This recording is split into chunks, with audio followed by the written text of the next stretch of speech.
আসসালামু আলাইকুম রহমতুল্লাহি ওয়া বারাকাতুহু। সবাই কেমন আছেন? আশা করি সবাই ভালো আছেন। আলহামদুলিল্লাহ, আপনাদের দোয়া আমিও ভালো আছি।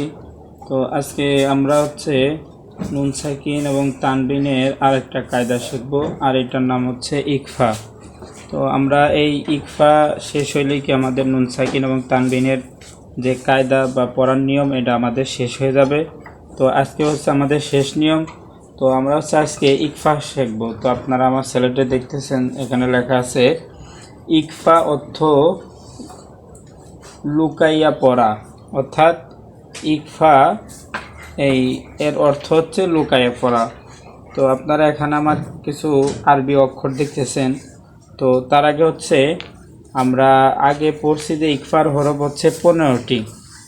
এই 15টা হরফ আমাদের সবারই মুখস্থ করা খুব জরুরি, মানে মুখস্থ করতেই হবে। যেরকম তা, সা, জিম, দাল, দাল, ঝা, সিন, চিন, সদ, দাত, ত, দ, ফা, কফ, কাফ, এই 15টা হরফ। অর্থাৎ নুন সাকিন, এখানে দেখেন প্রথমে হামজা আছে, উপরে জবর, এরপরে আছে নুনের উপর সাকিন, এরপরে তা, অর্থাৎ নুন সাকিন এখানে আছে এবং তানবিন।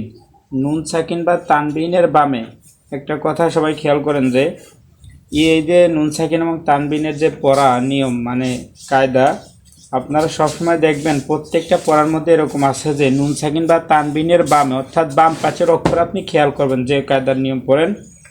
তো দেখেন এখানে আছে নুন সাকিন বা তানবিনের বামে এই পাশে কি অক্ষর আছে? তা, অর্থাৎ তাটা হচ্ছে আমার ইকফার হরফ। তো এখানে এরকম নিয়ম বলে পড়বেন যে নুন সাকিন বা তানবিনের বামে ইকফার 15 হরফের যে কোনো হরফ আসিলে নুন সাকিনের ইকফা নাকের ভিতর লুকাইয়া গুন্নার সহিত পড়িতে হয়। তো দেখেন যে এখানে পড়বেন এরকম, যেমন আং তা, আং তা।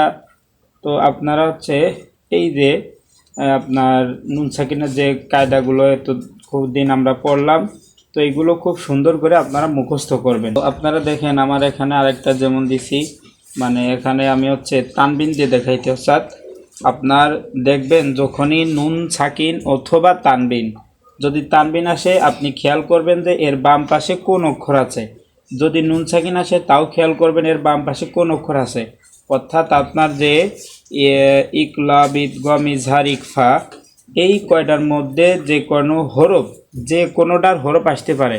আপনি যদি আসে তাইলে আপনি ওই কায়দার যে নিয়ম পড়তে হবে। অর্থাৎ যদি আপনার নুন সাকিন বা তানবিনের বামে ঈদগমে বা গুন্নার হরফ আসে তাহলে ঈদগমে বা গুন্না যেরকম পড়ার কথা বলছি ওরকম পড়বেন। এরকম যদি ইজহার আসে, ইজহারের হরফ আসে নুন সাকিন বা তানবিনের বামে, তাহলে আপনি ইজহারের নিয়ম করে পড়বেন।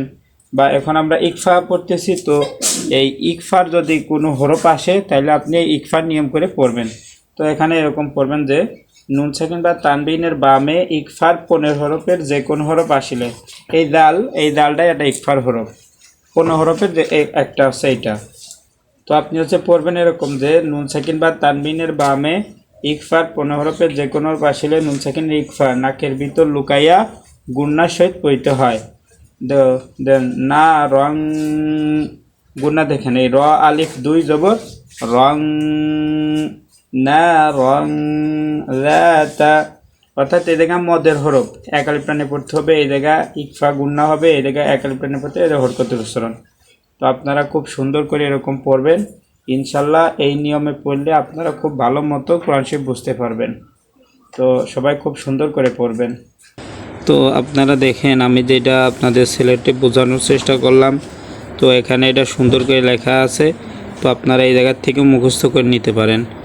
এখানে লেখা আছে ইকফা অর্থ লুকাইয়া পড়া, নুন সাকিন অথবা তানবিনের বামে ইকফার 15 হরফের যে কোনো হরফ আসিলে নুন সাকিনের ইকফা নাকের ভিতর লুকাইয়া গুন্নার সহিত পড়িতে হয়।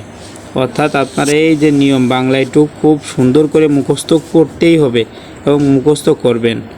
তো দেখেন এখানে আমি এই যেমনটা পড়াইছিলাম আং তা, এরপরে দেখেন এটা না রং তা, অর্থাৎ আপনার ইকফা গুন্নাগুলো এরকম নাকের ভিতর থেকে লুকিয়ে গুন্না করতে হবে।